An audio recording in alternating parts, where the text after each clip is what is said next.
Students, welcome to my YouTube channel Shreyasi classes. Last class में हमने एक चैप्टर स्टार्ट किया था इकोनॉमिक डेवलपमेंट में। चैप्टर का नाम है रूरल डेवलपमेंट। इधर देखिए बेटा, रूरल डेवलपमेंट का मतलब मैंने आपको बताया था, ये क्या है, एक एक्शन प्लान। रूरल डेवलपमेंट का मतलब बेसिकली क्या होता है कि गांव के एरियाज की डेवलपमेंट के लिए गवर्नमेंट ने कुछ स्टेप्स लिए हैं। अब वो स्टेप्स लेने के लिए गवर्नमेंट एक एक्शन प्लान बना चुका है। It is a action plan. किस चीज का action plan? For economic and social development. For economic and social development. अब ये जो इकोनॉमिक और सोशल डेवलपमेंट के लिए एक्शन प्लान बनाया, इस एक्शन प्लान में दो तरह के चैलेंजेस को फेस करेंगे हम। एक होंगे लिंगरिंग चैलेंजेस और एक होंगे इमर्जिंग चैलेंजेस। लिंगरिंग चैलेंजेस कौन से होते हैं?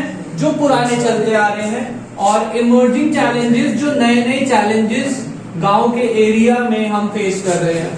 पुराने चैलेंजेस में हमारे दो थे, एक है रूरल क्रेडिट और एक रूरल मार्केटिंग।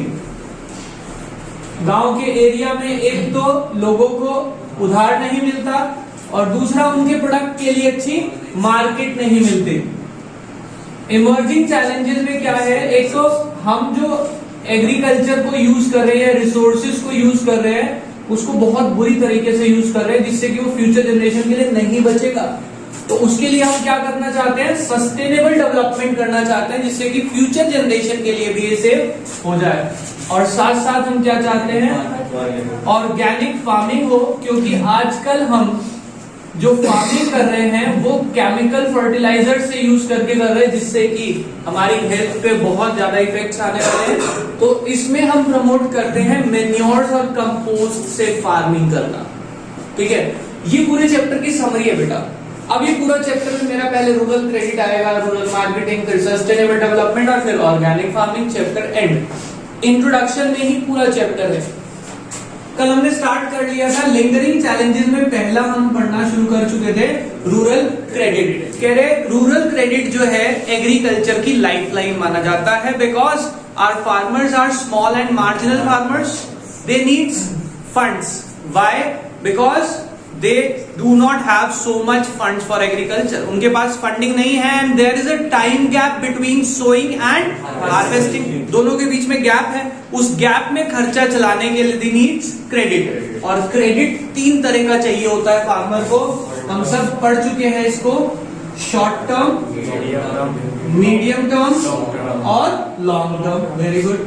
जो शॉर्ट टर्म क्रेडिट था, इसका जो टाइम पीरियड था 6 to 12 months, इसका 12 months to 5 years और इसका 5 years to 20 years। ये चाहिए होता है रूटीन एक्टिविटीज के लिए, like payment of electricity bill और purchase of seeds, insecticide, pesticides. और मीडियम टर्म चाहिए होता है for purchase of machinery, fencing, digging of well etcetera. ये चाहिए होता है नया लैंड एक्वायर करने के लिए या एग्जिस्टिंग लैंड पे इंप्रूवमेंट करने के लिए, राइट। अब ये जो हमें क्रेडिट मिलते हैं, इन क्रेडिट को, ये जो क्रेडिट्स हैं तीन तरह के, ये क्रेडिट प्रोवाइड करने वाली दो एजेंसी होती हैं। एक तो होते हैं in non institutional. Non institutional का मतलब कौन?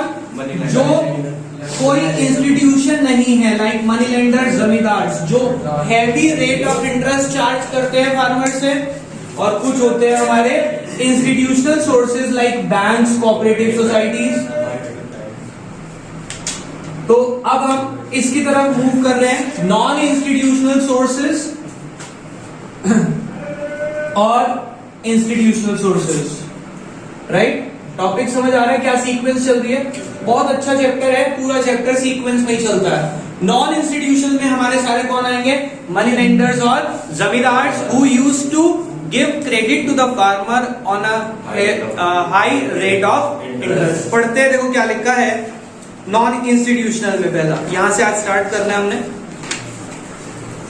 The three important source of non-institutional rural credit are landlords, village traders and money lenders। Landlords यानी जमींदार, विलेज ट्रेडर बड़े बड़े businessman and money lenders full stop. Traditionally most of the credit need of the farmer were met through these sources. कह रहे पहले farmer की ज्यादातर need इन्हीं सोर्सेज से थ्रू पूरी होती थी, इन सोर्सेज के through. In the beginning of first 5-year plan, non-institutional source accounted to 93% of the total borrowing of the farmers. Farmer की जो बोरोइंग थी वो 93% कहां से आती थी? Non institutional sources. कब? फर्स्ट 5-year प्लान में। Presently their share is declining day by day, और आज उनका share day by day reduce हो रहा है। नेक्स्ट, अब हम कौन से पढ़ेंगे? तो नॉन इंस्टीट्यूशनल में सिर्फ इतना ही है। तो छोटी सी बात लिखी है, कह रहे नॉन इंस्टीट्यूशनल पहले बहुत इंपॉर्टेंट मानी जाती थी। Traditionally most of the farmers need were fulfilled through 3 लोग, landlord, money lenders and village traders. In the first 5-year plan, 93% of the borrowings were fulfilled through non-institutional sources and their share is declining day by day. Clear हो गया यहाँ तक? आगे चलते हैं institutional sources की तरफ। ये कौन से होंगे बेटा? ये होंगे बैंक्स, कोऑपरेटिव सोसाइटीज हो सकती है, नाबार्ड हो सकते हैं, और रूरल डेवलपमेंटल बैंक्स बनाए हैं गवर्नमेंट ने। एसबीआई भी अब रूरल क्रेडिट देता है। तो पढ़ते हैं इंस्टीट्यूशनल में कौन कौन से आते हैं। Institutional sources, the institutional sources include government, cooperative societies, commercial banks and the regional rural banks. कह रहे अब इंस्टीट्यूशनल में 4 लिखे, कुछ गवर्नमेंट की एजेंसीज होंगी, कुछ कोऑपरेटिव सोसाइटीज होंगे, कुछ कमर्शियल बैंक्स, और लास्ट में रीजनल रूरल बैंक्स, यानी कि 4 गवर्नमेंट, और उसके बाद क्या लिखा है? Cooperative societies, commercial banks and regional rural bank. ये दे रहे हैं funds institutional. In the beginning of first 5-year plan, बेटा इधर देखिए, beginning of first 5-year plan में इनका कितना परसेंटेज था? तो ऑब्वियसली इनका कितना होने वाला है? बचा हुआ 7% सिर्फ। देखो क्या लिखते हैं, in the beginning of first 5-year plan institutional source accounted to 7% of the credit needs of the farmer, but presently their share has increased over 66%, but आज उनका शेयर जो है 66% से भी ज्यादा हो चुका है। Some important institutional agencies are, कुछ important institutional agencies कौन कौन सी हैं हमारे देश में? सबसे पहली लिखी है कोऑपरेटिव क्रेडिट सोसाइटी। पहली इंस्टीट्यूशनल सोर्स हम पढ़ रहे हैं कौन सी? Cooperative credit society. इसका मतलब समझेंगे बेटा, हमने पहले 11th में पढ़ा हुआ है कोऑपरेटिव सोसाइटी। कोऑपरेटिव सोसाइटी होती क्या है? जहां पे कुछ एडल्ट मेंबर्स मिलके एक सोसाइटी बनाते हैं, और उस सोसाइटी में वो जो भी फैसिलिटी प्रोवाइड करते हैं वो सिर्फ किसको देते हैं? अपने मेंबर्स को, जिससे कि मेंबर्स का वेलफेयर हो सके। तो बहुत सारी तरह की सोसाइटी होती है, लाइक हाउसिंग कोऑपरेटिव सोसाइटी। हम अपने सहारनपुर में बात करें, हाउसिंग कोऑपरेटिव सोसाइटी पैरामाउंट चल रहा है। ऐसी बहुत सारी कोऑपरेटिव सोसाइटी होती है जिनका अलग अलग फील्ड में अलग अलग काम होता है। एग्रीकल्चर कोऑपरेटिव सोसाइटी होती है, वो किसको सपोर्ट करती है? एग्रीकल्चरिस्ट को। उसके मेंबर वही लोग होंगे जिस चीज की वो सोसाइटी है। अब यहां पे हम किसकी बात कर रहे हैं? क्रेडिट की। कहां पे? रूरल एरियाज में। तो ये कौन सी कोऑपरेटिव सोसाइटी होगी?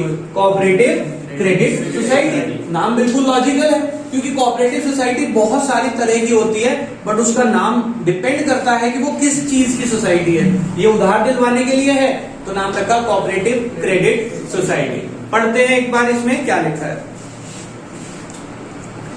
This society provides adequate credit to the farmer, adequate credit to the farmers, at reasonable rate of interest। कह रहे नॉर्मल रेट ऑफ इंटरेस्ट पे फार्मर्स को उधार दिलवाते हैं। क्लियर हो गया पहला पॉइंट। सेकंड देखो, beside this they are providing guidance in diversifying agriculture operation and raising crop productivity. कह रहे सिर्फ उधार नहीं दिलवा रहे, ये फार्मर को गाइडेंस भी दे रहे हैं क्या कि आप सिंगल क्रॉपिंग मत करें, अपनी क्रॉप्स को डाइवर्सिफाई करें जिससे कि प्रोडक्शन बढ़ सके। दी सोसाइटी इंश्योर्स, ये क्या श्योरिटी देते हैं? Timely and quickly flow of credit to farmers. Timely and quickly flow of credit to farmers, समय से और जल्दी से उनको उधार दिलवा देती है सोसाइटी, पहला। दूसरा, एलिमिनेशन ऑफ मनी लेंडर, ये मनी लेंडर को खत्म कर रहे हैं क्योंकि मनी लेंडर बहुत heavy rate of interest charge करते थे। Third, spreading credit facility across all region, हर रीजन में ये उधार दिलवा देती है फार्मर्स को। क्लियर हो गई बात? तो बहुत सिंपल सी बात, लॉजिकल बात लिखी है, क्या है कि क्रेडिट कोऑपरेटिव सोसाइटी क्यों बनी है? To give credit to the farmer at reasonable rate. ये सिर्फ उधार नहीं देते, they also provide guidance in diversifying the crop productivity and they ensure, किस चीज की श्योरिटी देते हैं? 3 चीजों की, quick and timely supply of credit to the farmers, elimination of middleman, और थर्ड हमने पढ़ा spreading credit facility across all regions. Clear? तो इसको बेटा दिमाग में फीड करते चले जाना कि इसमें क्या क्या लिखा हुआ है। इसमें 3-4 बातें लिखी हैं, अगर आप इसको समराइज अपने दिमाग में फीड करें, क्या लिखा है? सबसे पहले provide credit at reasonable rate, no diversify, guidance देती है, sorry guidance to diversify agriculture. उसके बाद timely and quickly flow of credit, eliminate middleman, money lender से middleman, money lender word use लिखना, और credit facility across all region. बेटा इस तरह से समरी बना लिया करो, बहुत बार समझा दिया, अब तो पूरा साल बीत गया यही बात करते करते। ऐसी चीजें जरूर लिखे तभी होल्ड होंगे ये। आगे चलते हैं, दूसरा इंस्टीट्यूशनल में क्या आ रहा है? State Bank of India and other commercial bank. तो SBI and other commercial bank पढ़ते हैं। देखो क्या लिखा है इसमें, the SBI was set up in 1955। एसबीआई कब बना था? 1955 में, with focus on rural credit. और इसका फोकस क्या था तब भी? रूरल क्रेडिट, यानी कि गांव के एरिया में उधार दिलवाना फार्मर्स को। Government realise that cooperative societies alone can not meet the needs of farmer. क्यों बने थे एसबीआई को, क्यों बनाया था गवर्नमेंट ने? क्योंकि गवर्नमेंट को लगा कि सिर्फ क्रेडिट कोऑपरेटिव सोसाइटी फार्मर की नीड को पूरा नहीं कर सकता, तो गवर्नमेंट ने एसबीआई बनाया। कब? 1955 में। आगे चलते हैं। Hence, commercial banks should play an important role, and these commercial banks offer credit to the farmer directly and through cooperative societies indirectly. देखो बहुत सिंपल सी स्टोरी लिखी है इन्होंने, अगर आप उसको थीम ध्यान में रखिए। कह रहे गवर्नमेंट को लगा कि सिर्फ क्रेडिट कोऑपरेटिव सोसाइटी फार्मर की नीड्स को पूरा नहीं कर सकती, तो उन्होंने एसबीआई बनाया 1955 में, जो रूरल क्रेडिट प्रोवाइड कर रहा है डायरेक्टली टू द फार्मर्स और indirectly through credit cooperative society. या तो डायरेक्टली खुद दे रहा है लोन, या फिर क्रेडिट कोऑपरेटिव सोसाइटी को फंडिंग प्रोवाइड कर रहा है और वो आगे फार्मर्स को प्रोवाइड कर रहा है। क्लियर हो गई बात? कोई प्रॉब्लम इसमें? देखो बेटा, इन चीजों को याद रखने के लिए जैसे मैंने ये हेडिंग लिखवाई, आपको इस हेडिंग के आगे क्या लिखना है? ब्रैकेट में नेसी लैंग्वेज में लिखना है। क्या लिखे? गवर्नमेंट को लगा कि सिर्फ कमर्शियल बैंक डिमांड पूरी नहीं कर सकते, इसीलिए कोई और ऑर्गेनाइजेशन भी होना चाहिए, और गवर्नमेंट ने क्या बनाया? एसबीआई 1955 में। क्योंकि फार्मर्स की सारी जरूरतें कौन पूरी नहीं कर सकता? बताओ? Cooperative credit society. ठीक है, which provides loan directly to the farmers and indirectly through किसके through? Through cooperative credit society. आगे चलते हैं। RRB and Land Developmental Banks. RRB stands for Regional Rural Banks and Land Developmental Banks. तो government ने कुछ RRB बनाए और कुछ लैंड डेवलपमेंटल बैंक्स भी बनाए जो फार्मर्स को इंटीरियर एरियाज में खासकर लोन प्रोवाइड करे। बेटा नाम ही रखा रीजनल रूरल बैंक। हर रीजन का एक रूरल यानी कि गांव के एरिया का अलग बैंक बनता है।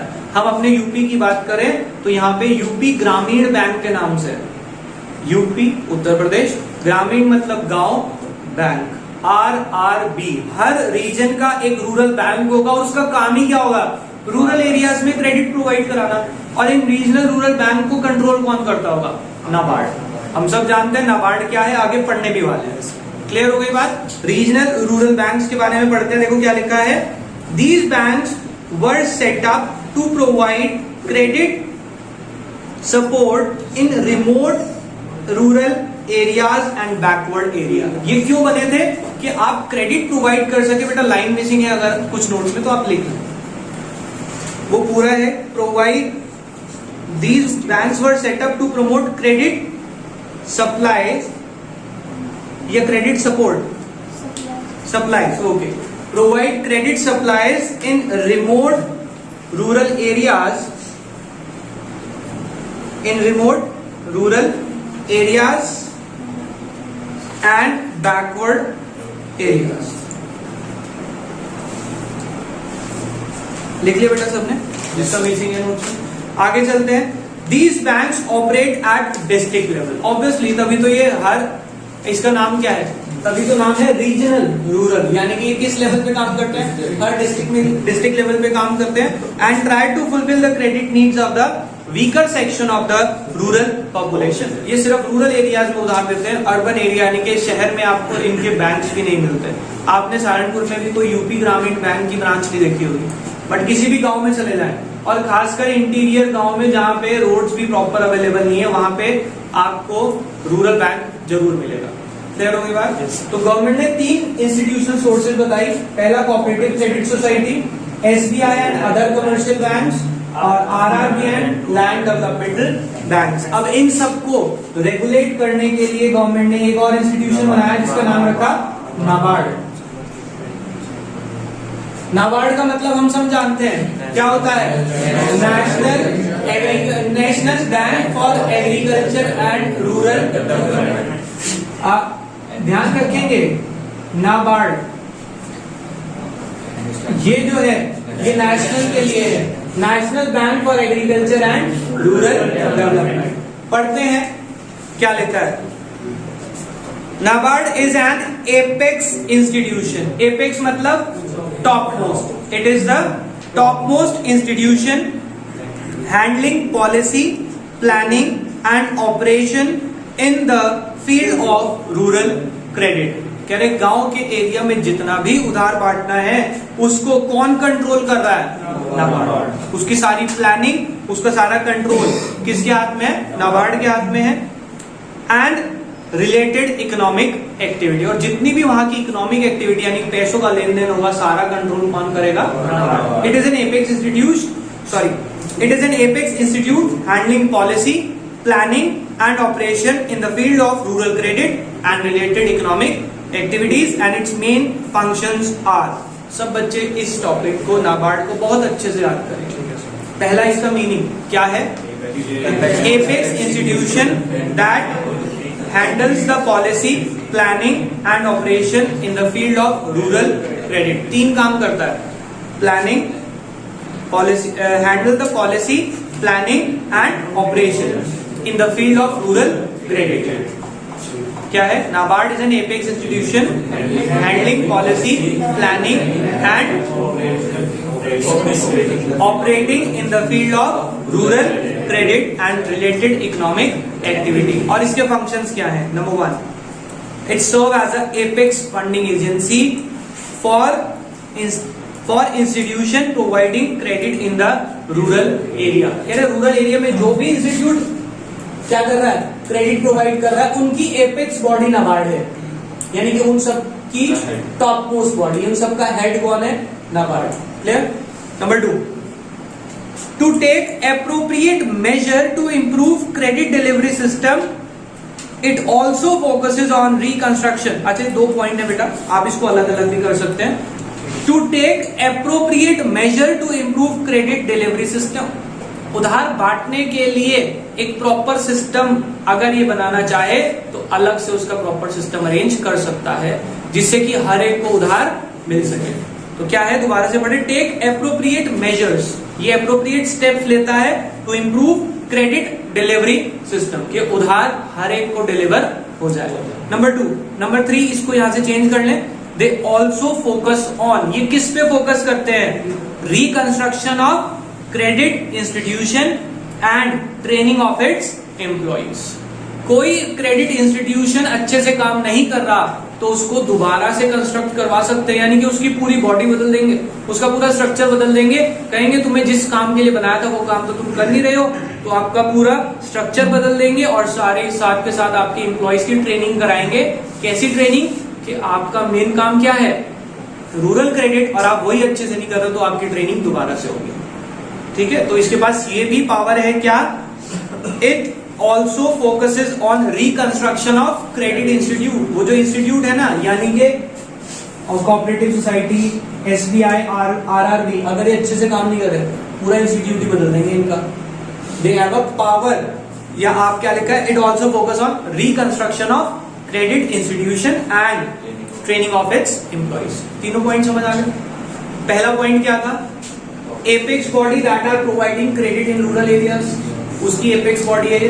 नंबर 2 हमने क्या कहा, ये एप्रोप्रिएट मेजर्स लेता है जिससे कि रूरल क्रेडिट की पॉलिसी इंप्रूव हो सके। थर्ड अभी क्या पढ़ा हमने, फोकस करता है किसमें, reconstruction of the credit institutions and training of its employees. Point number 4, to coordinate the rural financing activities of all credit institution by maintaining balance with the central government, state government, RBI and other institution. कह रहे ये जितने भी rural areas में finance provide करने वाले institution हैं उनके साथ कोऑर्डिनेशन बना के रखता है और साथ में कोऑर्डिनेट करता है with the central government, RBI और क्या लिखा है, state government and other institution. यानी कि जो भी बड़ी बड़ी बॉडीज हैं उनके बीच में लिंक प्रोवाइड करना, जिससे कि स्मूथ फ्लो हो सके फंड्स का, किसके पास, फार्मर के पास, उसके लिए लिंक प्रोवाइड करता है। ये किसके साथ, 4 लोग हैं, central government, state government, RBI and other institutions. ठीक है, दोबारा से पढ़ लें, it coordinate the rural financing activity, जो गांव में फाइनेंसिंग एक्टिविटी है उसको कोऑर्डिनेट कर रहा है, of all institutions by maintaining balance with central government, state government, RBI and other institution. Last point, to undertake monitoring and evaluation of project refinanced by it. कह रहे कोई प्रोजेक्ट ऐसे हैं उनको अगर रीफाइनेंस करा है किसने, नाबार्ड ने, उसको चेक करेगा और उसको टाइम टू टाइम मॉनिटर करेगा। अब रीफाइनेंस का मतलब क्या होता है बेटा, ध्यान से समझें। किसी फार्मर ने अगर लोन लिया हुआ है किसी कोऑपरेटिव सोसाइटी से या किसी एसबीआई बैंक से या किसी आरआरबी से लोन लिया हुआ है और फार्मर उस लोन को चुका नहीं पा रहा, ऑल्दो उसकी नीयत साफ है, वो कह रहा है मैं पे कर दूंगा, बट रीसेंट पास्ट में मेरी जो फसल थी वो खराब हो गई थी, इस वजह से मैं रीपे नहीं कर पाया। सपोज किसी ने लोन लिया था 10 लाख का और पूरे साल में वो इंटरेस्ट पे नहीं कर पाया, उसका लोन हो गया 11 लाख का। अगले साल अब 6 महीने बाद फसल आएगी, 6 महीने का और ब्याज लग गया, सपोज 11 लाख पे 55,000 लगेगा। तो अगर 10% का रेट लेके चले 6 महीने का तो कितना हो गया, 11,55,000। अब ये क्या हो रहा है कि ये लोन हो गया बैंक के हिसाब से खराब, इसको एनपीए बोलता है बैंक, नॉन परफॉर्मिंग एसेट। वो बाद में बात करेंगे वो होते क्या है। बैंक कहेगा कि यार इसे 10 लाख का लोन दिया था, 11,55,000 हो गया, ये कुछ नहीं पे कर रहा, बैंक इसको नोटिस भेजने शुरू कर देता है, इसको रिकवरी के लिए कहता है कि भैया पैसे चुकाए, आपने बहुत पैसा लिया हुआ है, अदरवाइज आपके ऊपर केस फाइल हो जाएगा। अब ऐसे केस में अगर जेन्युइन एग्रीकल्चरिस्ट है और वो नाबार्ड को अप्लाई करता है, तो नाबार्ड क्या करता है, इसको फ्रेश लोन देता है। क्या देता है? Fresh loan. कितने का? 11,55,000 का। और कहेगा कि भाई साहब आप अपना ये वाला लोन उतारो, अब आपका 11,55,000 का मेरा लोन खड़ा हो गया, अब मुझे टाइम से पे करते रहना। इसको बोलते हैं रीफाइनेंसिंग। क्या करते हैं? फाइनेंस के ऊपर फाइनेंस देना, दैट इज रीफाइनेंस। और उस रीफाइनेंस को कंट्रोल करता है, मेजर करता है कौन? नाबार्ड। पढ़ते हैं, देखो क्या लिखा है बेटा। देखो एक बार, to undertake monitoring evaluation of projects refinance by it. उसको इवैल्यूएट करता है, चेक करता है कौन से प्रोजेक्ट्स को जो इसने क्या करे हैं, रीफाइनेंस करे। समझ आ गई रीफाइनेंस की बात? बस। तो नाबार्ड 4 काम करता है। क्या क्या है? 4 फंक्शंस इसके, 4 है 5, हमने इसको 5 में कन्वर्ट कर लिया, वैसे 4 ही है। सबसे पहला तो ये एपेक्स बॉडी है, जो भी इंस्टीट्यूट उधार देते हैं उनके लिए। दूसरा क्या? क्रेडिट प्रोवाइड करती है रूरल एरियाज में, डायरेक्टली और इनडायरेक्टली।